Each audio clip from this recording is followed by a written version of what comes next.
Hello and welcome to Third Culture Kids Today. This is brought to you by Relocate Global and Think Global People as part of the International Education and Schools Fair. And I'm here today with Ruth Van Reken. Ruth speaks and writes about issues related to globally mobile families.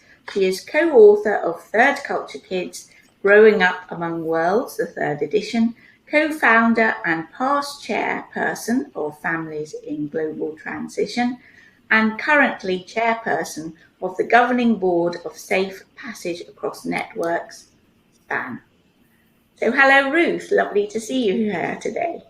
Thanks, Fiona. I'm so happy to be here. Thank you for having me. Well, it's a great pleasure and something I've wanted to do for quite a while. So can you tell us briefly where you grew up and how you got into the topic of Third Culture Kids, or TCKs, and globally mobile families? Thanks. I'm glad to do that. Just to say at the beginning, TCKs is for Third Culture Kids, not Third World, but Third Culture, where people who are from one culture grow up outside their parents' culture in a different place, and in the end, we're not quite either one. We grow up in an interstitial place, a world between the two worlds that we come from and that we're living in. So for me, I grew up in Kano, Nigeria. I was born there. Both my parents were Americans. I was raised in Kano. I went back to the States when I was 13. And like so many other TCKs who thought they were from a certain place, when I got there, I found out I was probably the most ignorant person in the world. And so I adapted. I was successful, I thought, in high school and college. But finally, by the time I was 39, there was this part of me that I had this absolutely wonderful life that I loved. But there was another part that struggled with depression, and I never could understand what this thing was that didn't have language for me because it didn't make any sense. So I started journaling at 39 and trying to understand. And I realized for the first time that the very goodness of my life had kept me from looking at the losses, because I loved Nigeria. And when I left it at 13, I didn't realize my whole world died that day because, of course, by passport, it wasn't my world. And so I began to understand this story. Then I heard from Dave Pollock that there was going to be this conference and they were going to talk about reentry and so forth. And so I wrote him and I said, you're going to talk about TCKs, but you're not talking about the adult. So that was how it started. I met up with him, and he was the person who had developed the Third Culture Kid profile in his work. So perhaps you can explain some of the biggest differences today and why TCKs are different today, do you think? Well, what's interesting is that we're different, and yet the foundational issues remain the same. When we were growing up, mostly it was Westerners going someplace else. And that was the first cohort really that were studied. And so it was colonial days, it was post-World War II, and there's no internet. When I was 13, I came back to the States, as I said, but when I was 14, my parents went back to Africa. There was no high school for me there in the form that they thought I would need to come back and go to university. So I didn't see my parents for 4 years. I didn't talk to them because there was no phone. We didn't internet. I wrote little air forms and so forth. But I had the experience of living with my grandmother and my aunt. So that was then. Now, of course, when I've gone in the last years to international schools, it's vastly different. The children are from countless countries. Many times local children are going there. And so people think, well, they're not really TCKs, but they really are living a cross-cultural experience. And we have the difference in baseline cultures that we didn't have before. You know, if kids were pretty much Western, there were, similar cultural values probably for most kids. Or if you went to an American school, it'd be American kids and so forth. But the world has changed profoundly. And so that's been some of the biggest differences. The main issues for TCKs of the past that remain are the questions of identity and the questions of loss. So the questions of identity, where am I from? become the big challenges, even while the great benefits are I got to see the whole wide world and I got to do all these wonderful things, but then where am I from? And then the questions of loss, because our losses are hidden, just as mine were. I didn't realize my world died when I left Nigeria, that with one airplane ride, I lost everything that was my life because I didn't have language for that. So those issues remain. But what's become much more complicated are the issues of language. So many people go to school now in a language that's not their home country, their home language. And so they go to school and they're in the school culture, which is often Western, but they go home to a completely different cultural world and a different language and a different expectation. And so this is part of the new discussion that's going on for schools and for the whole topic. And that's also part of the reason why a lot of forward-thinking international schools are so keen to do a lot of different languages and offer native languages to as many children as possible. And it's also why the issue of transition is so important and why I'm so passionate about both the research people from Families and Global Transition, but this Safe Passage Across network, and really recognized that with the mobility and for children to learn, they have to do transition well. The complexity of what's happening in today's world is mind-boggling. And if we think about this, the complexity that's in schools, the complexity that's in the corporate is huge. But the problem that I see is we're still doing a lot of diversity and inclusion by old standards. And it's more the obvious things of culture, the things that we can see. And we have to start there because that's obviously where discrimination starts, no question. But I think the next stage is how do we hear the stories of the people and exploring how do we look at this dynamic of the hidden cultural pieces that so many people have that are not traditionally part of the story for people that would be from this country or that. And so that's the challenge, and it's also the great opportunity. So there must be some simple strategies or ways, I'm hoping you're going to say yes, of how you can care and work and work with cross-cultural kids and help them to grow and increase their strength and deal constructively with life changes. And that, I think, a lot of international schools do really well. As this is a school fair, perhaps you can sort of give us an example of the work that SPAN does in international schools that just illustrates that. Well, I think SPAN does a great job of they've been developing transition programs because if kids leave right and enter right, they have another chance a better chance of education. But I think part of what also doing this transition seminars is helping to normalize this experience. There are very clear patterns of how we respond emotionally when we're saying goodbye and saying hello. And too often we have not allowed the process to be named, or we go through it without language. So SPAN has these programs and I've been teaching and I've developed a great online training program for schools to help the people working in the schools to develop these programs and put them in place so that no matter which school kids go to, they could be in that same program. But I want to say also, I have seen fabulous programs in schools where the teachers, the educators, and the staff and the parents understand the process. They've studied what it is, what are the common things that kids experience when they are being raised cross-culturally, these issues of identity and belonging. And they have put in their curriculum and they've put in their very core selves ways that children can find language for their experience, ways that kids can find out, oh, I'm not the only one that doesn't quite know where my home country is. And I think you did mention when we were exchanging emails that you had recently been talking with a group which was in the States, and they were talking about the refugees who were coming. Right.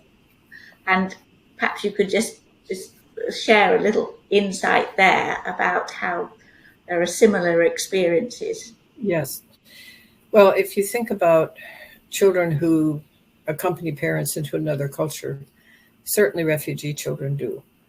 And way back when I first did this, the cross-cultural kids, somebody who worked with Darfur refugees looked at it and she said, that's the first time my people are invited back to the human race, in a sense, because we think of their issues of all being about trauma, which they certainly are. But we forget they've also lost their culture. They've lost their home. And so part of learning the story for people is the more we understand about the experience, about what is going on in the world has changed so much. And all of these things that we're learning about being cross-cultural are so important, I think, for helping us in a larger way, just not with, children who are corporate or from military or all those. But the more we understand this story, the more we understand what's going on in the globe. And I hope and believe the more help we can be to understand when it comes to diversity, equity, inclusion, how do we do it better? This old term, I think, of expatriates, but people on an international assignment, or indeed anybody working for an international organisation, or as you say, is a TCC or third cultural, anybody really with that sort of background, they can be seen as very privileged, and they may feel overprivileged and are privileged. And then when they get to this location, they're a bit frozen. Well, but what can I do and how can I connect? There should surely be some way that we can encourage and build on the work and research you've done to help and encourage these international people, when they're in country, to be more part of that community. One thing the pandemic has done is make us understand why transition is so vastly important, because transition isn't just about physical relocation, it's about life experience. Transition is the process we go through when there's change. So usually we would think of the change of moving the country. But in the stages of transition, you're involved, and then you have leaving, and then you have this in-between place where you're not quite sure where you are. And then you kind of land and you re-enter, and then you think about, you're back involved again. When the pandemic happened, we all wound up in that middle stage of transition without going through goodbyes. And so it was really a confusing time for all of us because we didn't have time to prepare. And we've all experienced now why transition's so big. That many places and schools and corporations and organizations or whatever have not fully engaged or even used all the benefit of making a global experience. And part of that enormous benefit is getting to know the people in that place, getting to know the language if you can, and being involved, not just in a little bubble, but how do we live fully in that place while we're there? And it's not just a challenge, it's a wonderful opportunity that we're becoming aware of. And schools are starting to teach the local language instead of just some other one, and using more resources. So we're really at a wonderful place, I think, of awareness, and now to be building on that. And I think even SPAN is also seeing how do we apply what we've known in schools to corporations and to other places, because every corporation, when they move people, their people are going through transition. And part of the failure is that if people can't do a transition, well, that's when they wind up unhappy in the next place. They never can settle because they've never really worked through how to do it well. So all of these topics that we've talked about with kids, with schools and all that are now turning out to be completely global topics and relevant to the adults as well as the kids. And it's just incredible to me. We learned to code switch and switch cultural interactions without knowing we were doing that when we grew up in this way. We saw the world. Many kids have learned multiple languages. These gifts are many, and that's why we want to work with the challenges, because then when you can use the gifts, you see all kinds of world leaders who grew up this way, and they have a vision for what's going on, and a capacity to see beyond just something local. And so you're hopeful for the future for children, parents, schools? I am hopeful. we aren't going to change the trajectory we're on. We're on a global place where the world is, with transportation and moving and all that. We're only going to do it more. So what we need to do and are doing is finding ways to name it and finding maybe even new ways to define belonging, finding new ways to learn about the whole. And I think that I have much optimism. I also know that it's important that we do it because I've also realized that people, if they don't see the biggerness, they become afraid. And that's what you're talking about, the fear. And then the conversations become fearful and antagonistic instead of exploratory and interesting. And so maybe that's the challenge now, is to listen to each other and to try and understand. I want to know your story. It's different than my story, but I bet there's places in both our stories that we can connect. And that's where I see TCKs and CCKs, they relate in the stories, even though their experiences are vastly different. In the emotional spaces, they do relate. And I think that's where the hope comes for us all, is if we can listen to each other and learn about our stories and who we are, we can have joy then in what the differences are because we're not afraid. And I think that's exactly what's needed, isn't it? When there are these big conversations needed to be made about global challenges like environment and sustainability in the world, which young children and young people are so passionate about. Well, we listen to each other in that way, we grow and we can do better. But when we get defensive and afraid, then we can't hear. And so I think that we can speak to each other with kindness and explaining who we are, and we can listen with kindness and as much understanding, and then we have conversations that take us someplace. Well, thank you very much.